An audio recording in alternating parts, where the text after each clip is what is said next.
तुम्हाला तुमच्या गावात येऊन ठणकावून सांगतो, हा छत्रपतींचा महाराष्ट्र आहे, हा ज्ञानोबा तुकोबांचा महाराष्ट्र आहे। इथे एकाही कीर्तनकाराला धमकी द्याल तर गाठ तुषार भोसलेची आणि या हिंदू समाजाची आहे।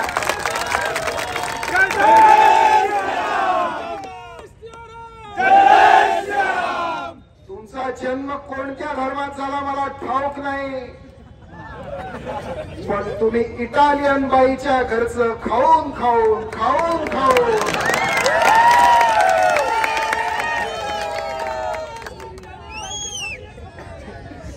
त्या इटालियन बाईचे पाय धुवून धुवून धुवून धुवून आपल्या स्वतःच्या धर्माशी इतके गद्दार झालात, तुम्हाला नमक हराम हीच पदवी शोभून दिसेल, दुसरी शोभणार नाही। कारण आपल्या नेत्यांसाठी आणि आपल्या राजकारणासाठी जर कोणी धर्माशी गद्दारी करत असेल तर त्याला हिंदुत्वहीच म्हटलं पाहिजे, त्याच्यावर दुसरा शब्द कोणता असू शकत नाही। असं आहे की महाराष्ट्रात आपला पराभव का झाला हे शोधण्याकरता राहुल गांधींनी एका एजन्सीला काम दिलं। त्या एजन्सीने रिपोर्ट दिला आणि त्या रिपोर्ट मध्ये हे आलं की महाराष्ट्रातल्या सगळ्या संत शक्तींनी, साधू महंत कीर्तनकारांनी जनतेमध्ये हिंदुत्वाचं जागरण केलं आणि म्हणून तुमचा पराभव झाला। हे ज्या वेळेला राहुल गांधीला कळलं, राहुल गांधींनी या 2-5 लोकांना, जे महाराष्ट्रातले तथाकथित काँग्रेसचे नेते आहेत, यांना बंगल्यावर बोलून झाप झाप झापलं की तुम्ही करता काय आहे, आणि म्हणून त्यांना आता हे काम दिलंय की पुढच्या निवडणुकीपर्यंत महाराष्ट्रात एकाही कीर्तनकाराची हिम्मत हिंदुत्वावर बोलण्याची होऊ देऊ नका, एकाही साधू संताची हिम्मत हिंदुत्वावर बोलण्याची होऊ देऊ नका। ही धमकी, हे काम राहुल गांधींनी काँग्रेसच्या नेत्यांना दिलंय आणि ज्या नेत्यांना दिलंय त्या बाळासाहेब थोरातांनी त्यांच्या बगल बच्च्यांकडनं हे काम तालुक्यामध्ये सुरू केलंय। 2 दिवसापूर्वी आपल्या संगमनेर तालुक्यातील गुलवाडी येथे हिंदुत्व विचाराचे पाईक वारकरी संप्रदायाची पताका पुढे घेऊन जाणारे हरिभक्तपरायण संग्राम बापू भंडारे हे कीर्तन रूपी सेवा देण्यासाठी तिथे आले असता तेथील मी स्वतः कोणाला कुठून शूटिंग करायची करून द्या, कोणाला यशोधनला पाठवायचे शूटिंग पाठवून द्या, सर्व महाराष्ट्रावर जाणार त्या शांत बसा। 2 दिवसापूर्वी आपल्या गुलवाडी येथे सुरू असलेल्या अखंड हरिनाम सप्ताहासाठी हिंदुत्वादी विचाराचे पाईक ज्यांनी महाराष्ट्रामध्ये हिंदुत्वासाठी झोपलेल्या हिंदुत्वांना जागण्यासाठी पुढाकार घेऊन जे आपली वारकरी संप्रदायातून कीर्तन रूपी सेवेच्या माध्यमातून हिंदू धर्माला जागृतीचं काम करता असे अगोदर आदरणीय संग्राम बापू भंडारे हे गुलवाडी येथे आले असता मी सुद्धा त्या दिवशी कीर्तनाला सुरुवातीला गेलो होतो, महाराजांचं दर्शन घेतलं। मला पुढील कार्यक्रमाला जायची घाई असल्यामुळं मी त्यांची परवानगी घेऊन पुढे निघून गेलो, परंतु मला माहित नव्हतं पराभव एवढा जिवायला लागलाय। तुम्हाला आता अजून येणाऱ्या पुढील कालावधीमध्ये ही धर्मसत्ता तुमचा विनाश केल्याशिवाय राहणार नाही। कोणावर हमला करता तुम्ही, कोणावर हमला करता तुम्ही? बगल बच्चे तुमच्याकडे, तुमच्या बगल बच्चांनी तुम्हाला घरी बसवलं। या मायबाप जनतेने मला एका सामान्य शेतकऱ्याच्या मुलाला आमदार केलं, त्यावेळेस ही धर्मसत्ता माझ्या बरोबर होती। आणि आज इतिहास उघडून बघा, श्रीकृष्णांचा जन्म कशासाठी झाला, प्रभू श्रीराम कशासाठी आले, ज्यावेळेस धर्मावर आक्रमण होतं, आपलेच लोक पितूर होता, त्यावेळेस कोणाला तरी जन्म घ्यावा लागतो आणि त्याचा बंदोबस्त करावा लागतो। काय चुकलं होतं? संग्राम बापू भंडाऱ्यांचं काय चुकलं होतं? तुम्ही व्हिडिओ नीट ऐकला असेल तर शिवीगाळ करण्याचा प्रयत्न या नीच प्रवृत्तींनी केला. कोणत्या माणसात आहे तुम्ही अजून? काय समजता काय तुम्ही स्वतःला? तुमचे पगारी कर्मचारी पाठवून तुम्ही तिथं जर असे कीर्तन आणि धार्मिक कार्यक्रम उतरवणार असेल तर यापुढे तुम्हाला मगाशी आमच्या सहकार्यांनी सांगितलं, अमोल खताळा एकटा नसून या तालुक्यातील प्रत्येक स्वाभिमानी कार्यकर्ता हिंदुत्ववादी कार्यकर्ता आमदार आहे. ज्या ज्या ठिकाणी प्रयत्न करशाल त्या त्या ठिकाणी तुम्हाला अमोल खताळ दिसल. तसं तुम्हाला झोपेतून उठल्यावर फक्त अमोल खताळच दिसतो. तुम्ही छत्रपती शिवाजी महाराजांची जयंती कधी ना तिथीनुसार केली ना तारखेनुसार केली, पण आम्ही निर्णय घेतला तर तुम्हाला पोट चोळ उठला. संगमनेर मधले सगळ्या महापुरुषांच्या जयंत्या उत्सव आम्ही साजरी करतो. आम्हाला अभिमान आहे. 40 वर्षात तुम्हाला काही जमलं नाही. वाटत असेल तुम्हाला का तुमचा भाचावरती जातोय, मुख्यमंत्री साहेबांबरोबर फोटो काढतोय, उपमुख्यमंत्री साहेबांबरोबर फोटो काढतोय, तुमच्या बघायला चांगलं वाटत असेल त्या काही साहेब पडले तरी भाचा आहे.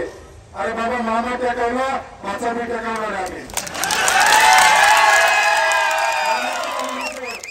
आणि सामान्य जनतेवर जर अन्याय करणार असेल तर मामा भाच्याची टीम संगमनेरातून हद्दपार करणार. अहो नाही आमच्याकडे काय करणार? नाही आमच्याकडे दूध संघ, नाही आमच्याकडे कर्मचारी. पण बघा एकदा बाहेर आमच्या बरोबर कोण आहे? आमच्या बरोबर लाडक्या बहिणी आहे, आमच्या बरोबर साधू संत म्हणतोय, आमच्या बरोबर हा तरुण आहे, आमच्या बरोबर हा कामगार आहे, आमच्या बरोबर हा कामगार आहे. असा एक माणूस नाही. केला प्रयत्न तुम्ही कशाला बोलायला लावत्या, पण आज बोलण्याची गरज आहे. मी आतापर्यंत आमदार झाल्यानंतर फक्त विकास कामं आणि मतदारांना भेटीगाठी, जनतेला भेटीगाठी करत राहिलो. यांना वाटलं हा काय बोलू शकत नाही. अहो तुम्ही प्रयत्न केला पराभवानंतर जाण्याचा. तुमच्या मागे फिरायला 2 कर्मचारीच लागत्या, पुढे फिरायला 4 कर्मचारी लागत्या. असे मोकळे जनतेमध्ये जाऊन दाखवा. जेव्हा तुम्हाला जाणवलं तर आता फिरून बी आपल्याबरोबर जनता राहिली नाही, तुम्ही पुन्हा निघाले नाशिकला, पुन्हा निघाले पुण्याला. बाहेरच फिरा. तुमची आता संगमनेरकरांना गरज नाही, माझी झाले याचं भान ठेवा. धर्मसत्तेला खेटायचा प्रयत्न करू नका. यापूर्वी आमच्या सकल हिंदू समाजाचा मोर्चा निघाला होता, त्यावेळेस तुम्ही आम्हाला दंगेखोर म्हणून उपमा दिली होती. ठराविक मताच्या लाचारीसाठी, लांबून असण्यासाठी वारकऱ्यांवर हमले करू नका, सामान्य कार्यकर्त्यांवर करू नका. आता येताना मला काही जणांनी सांगितलं, दादांनी मला वेळ बी नाही, कोण काय करते बघायला, माझी जनता काय करते हे बघायला मला वेळ. ते सांगत होते महाराजांनी कीर्तनामध्ये राजकारण केलं. काय राजकारण केलं? गुन्हेगारांनो, संगमनेरकरांनो, महाराज अफजल खानावर बोलले, महाराज औरंगजेबावर बोलले, त्याला तुम्ही राजकारण म्हणता? तुमचा वारसा नेमका कोणाचा आहे हे आता आम्हाला शोधावं लागेल. तुम्हाला औरंगजेबाचा एवढा धोका का आलाय? तुमचा DNA तपासावा लागेल. संगमनेरमध्ये कायद्याचं राज्य आहे. 8 महिन्यापासून मी बघतोय, पराभव पसली न पडल्यामुळं तुम्ही लय प्रयत्न केले दंगल घडवण्याचे. मला माहिती आहे कोणा बैठका घेतल्या, कोणाला सूचना दिल्या, पण त्यांनी तुमच्या ऐकलं नाही. त्यांना माहिती होतं चुकीचा जर काही प्रकार केला तर इथं अमोल भाऊ खताळ माग ही जनता तर आहे, पण महाराष्ट्राची त्रिमूर्ती आहे. देवा भाऊनी एक हाकेला देवेंद्र फडणवीस क्या करेगा असं त्याला एका माजी मुख्यमंत्र्यांच्या मुलींनी हिनवलं होतं. त्यावेळेस एका देवा भाऊनी काय करून दाखवलं हे महाराष्ट्राने नाही, देशांनी नाही, आंतरराष्ट्रीय स्तरावर लोकांनी दखल घ्यावं लागली. त्यामुळे पराभव झालाय, मोठ्या मनाने स्वीकारा, पुढे या, जनतेत राहा, जनतेचे प्रश्न सोडवा. आम्हाला अक्कल शिकू नका, आम्हाला धर्म शिकू नका, आम्हाला संस्काराच्या गोष्टी शिकू नका. सुसंस्कृत संगमनेर, तुम्ही सुसंस्कृत 40 वर्षात कुठे ठेवलं होतं? सत्यामध्ये महाराजांनी काय बोलायचं काय नाही बोलायचं हे तुम्ही सांगणे इतके मोठे नाही साहेब. 40 वर्ष तुमच्या गावच्या सत्यांमध्ये तुम्ही काय सांगितलं हे लोक सांगताय. 4 दिवसापूर्वी तुम्ही कुठल्या कुठल्या सत्यांमध्ये गेले आणि काय सांगितलं हे जरा आत्मपरीक्षण करा, विचार करा. संग्राम बापू भंडारे एकटे नाही, तो माणूस कीर्तनाला सुद्धा एकटा आला होता ना, त्याच्याबरोबर ड्रायव्हर होता ना, कार्यकर्ता होता ना, बॉडीगार्ड होता. जाताना सुद्धा एकटा गेला. तुमचा पराभव झाल्यानंतर मी तुम्हाला 2-2 बॉडीगार्ड लागत आहे. तो माणसाल आमदार एक घेऊन फिरतोय, तो शासनाने दिलाय, मी नाही घेतलाय. मला गरज नाही. माझे हे जे आहेत ना तरुण युवक सहकारी, आमच्या लाडक्या बहिणी या माझ्या संरक्षणासाठी असतात. भरपूर प्रयत्न केला गेलाय. संगमनेरकरांनो, भीती दहशत नोव्हेंबरमध्ये गेलेली आहे. त्यामुळे आज तुम्ही चांगल्या मोठ्या संख्येने उत्स्फूर्तपणे बाहेर येत आहे. पण गल्ली गल्लीमध्ये पुन्हा वाडावाडामध्ये गावामध्ये पुन्हा काही जण प्रयत्न करत असतील तर त्यांचा बंदोबस्त आपल्याला करावा लागेल. धर्माचं काम करताना मी संग्राम बापू भंडारेंना फोन करून माफी मागितली. मला नाही कमीपणा वाटत. महाराज, तुम्ही माझ्या तालुक्यात आले.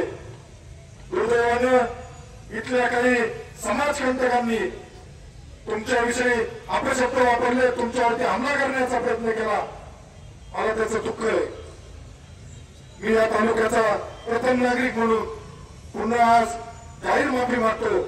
आणि मी कालच सांगितलं होतं तर मी या कार्यक्रमासाठी संगमनेरचा आमदार म्हणून नाही, तर मी एक हिंदुत्व कार्यकर्ता म्हणून या आज रस्ता रोको आंदोलनासाठी आलोय. ठरवलं असतं तर हजारोनी लाखोनी लोक गोळा करता आले असते, परंतु जनतेला कुठलाही त्रास होणार नाही याची आम्ही काळजी घेतो.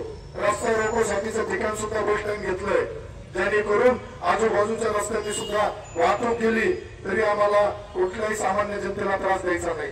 कारण आमचा जन्म संघर्षातून झालाय.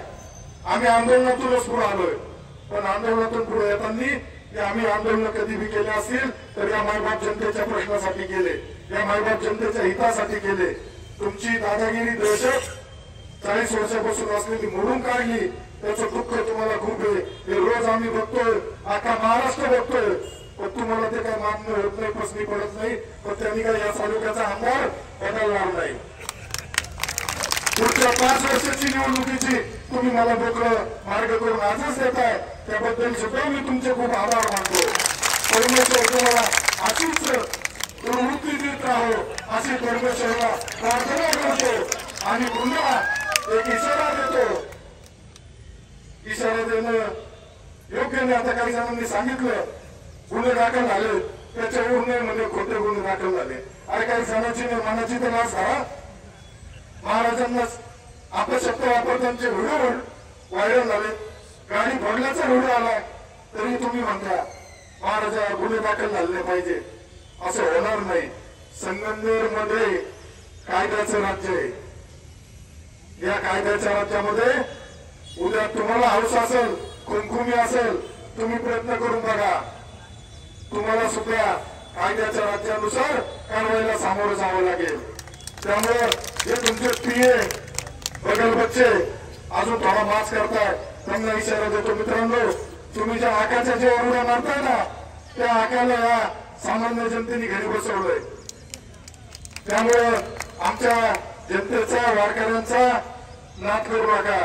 नाद करायचा असेल तर 6 महिन्यांनी 4 महिन्यांनी होणाऱ्या नगरपालिका, पंचायत समिती, जिल्हा परिषद निवडणुकीमध्ये तुम्हाला तुमची लायकी, पात्रता पुन्हा एकदा आम्ही